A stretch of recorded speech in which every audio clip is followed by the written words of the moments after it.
part of my film and TV channel. Hope we're all staying safe and well. We got an action thriller today. Yes, my video shop in the 90s and the O's, and of course Van Damme, Seagal were obviously in this sort of movie in the past. Used to be a bit cruel. You used to call them B movies, B action movies with these guys in, but very, very popular.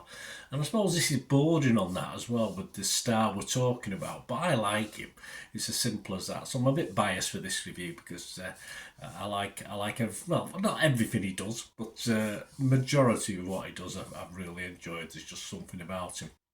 So we're going to look at an action thriller today. Not a massive budget, but compared to things like the Wick films, stuff like that. But we're going to look at something, serenely called The Beekeeper. Yes, please, if you're new to the channel, push that subscribe button, push the bell notifications. Everything film and TV, of course. Reviews like this, information, vlogs, the odd quiz thrown in from time to time. So great to have you on board. Please spread the word if you can, guys. I do little stuff on my football team, Manchester City, as well on the channel. So if you know anyone or you're interested yourself, give someone a kick over to my way or come over and have a look at those as well. So it'd be great to have you on board, and all your comments are very welcome. I will respond or give you a like. Hopefully you'll give this vlog as well. Give us a thumbs up. Be much appreciated. It's nice to do these things. It's nice to get views, but it's nice for people to give you a thumbs up. So it takes a split second. Just press that button. It's an action thriller directed by David Ayer and written by Kurt Wimmer. And the film stars, yes, this is the guy that I quite like, or like a lot actually, I'm not going to lie, Jason Statham. Yes, he's the action hero we're talking about, not Tom Cruise or anything like that. Emmy Raver Lampman, Josh Hutcherson stars, Bobby Naderi, Minnie Driver, nice to see Minnie, Felicia Rashad and Jeremy Irons. Yes, I like Jeremy Irons in this. I watch these things with Jeremy Irons. I can't help but think Lion King every time, but he plays one of the bad guys in this, so he's quite good at that, isn't he, I think. This is released in the US by Amazon MGM Studios on January the 12th, 2024. I'm recording this on January the 13th, 2024. So check your territory, see where it's available to watch this if you're that way inclined. What's it about? Very simple storyline. One man's brutal campaign for vengeance. Yes, it's a revenge thriller. Takes on national stakes after he's revealed to be a former operative of a powerful and clandestine organisation known as Beekeepers, but that's his job as well. So I mean, this is quite handy, that, isn't it, being a beekeeper and being called the Beekeepers. But I'm sure they're not all beekeepers in life. These are the scores as at 11 a.m. on the 13th of January 2024. Bit of a mix. Critic-wise, not so hot. Okay, but obviously not fantastic. But I think the audience quite like this. Rotten Tomatoes critics 67% positivity, so that's not bad. 107 critics reviews, and of course an average rating there, only 5.8 out of 10 though, so just slightly under the 6 out of 10 I like to see.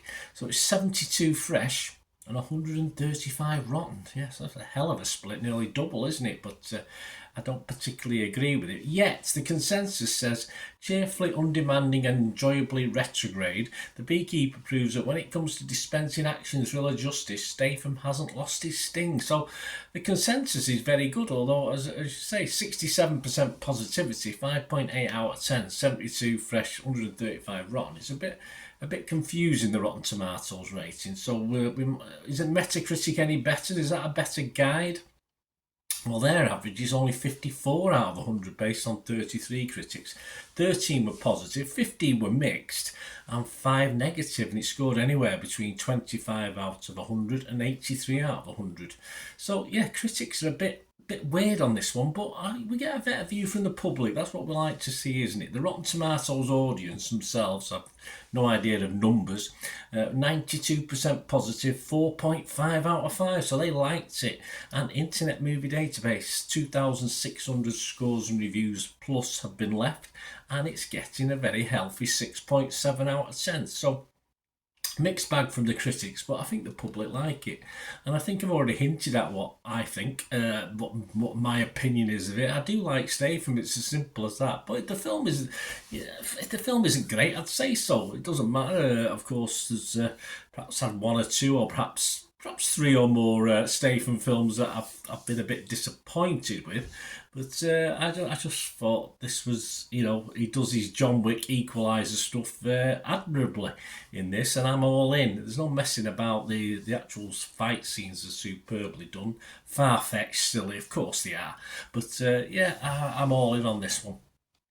Just a simple turn your brain off action thriller.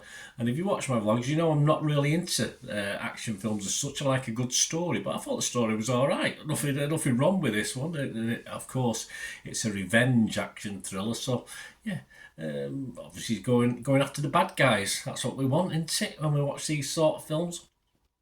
Just something simple about Statham that I love, and I did mention early on about the video shop, and I never, they were okay, but I never really warmed to Van Damme or Steven Seagal in those days. They had the fans, of course, he did very popular, but there's just something about Statham that appeals to me that didn't really appeal to me about those gentlemen. So what's not to like about the bad guys getting it? Because that's what happens, and that's always what we want, isn't it? Yeah, possibly. I know it's early doors, it's only January, but it'd be hard pressed to find a better action thriller for me this year. So I'll look forward. Hopefully there will be. But yeah, I'm going to be very positive on this. If it was a Metacritic, I'm going to be fresh on it. If it was Rotten Tomatoes, and yes, not surprising. I'm going to go mad. I'm going to give this a 7.5 out of 10. So I'm going to give it even more than Internet Movie Database. But I just thoroughly enjoyed it. As I said, turned my brain off. Just went along with the flow, and I thought it was a cracking action thriller, one of the best I've seen for a long time, not just 2024. Let me know what you think, guys. Anyway, great to have your views. As I say, won't be winning many Oscars, but that doesn't matter. I was entertained, and that's all I want from a film. I just want to be entertained, and I certainly was with this. So let me know your thoughts. Till we meet again, well, that's one thing, not a please. Stay safe, everyone. Bye for now.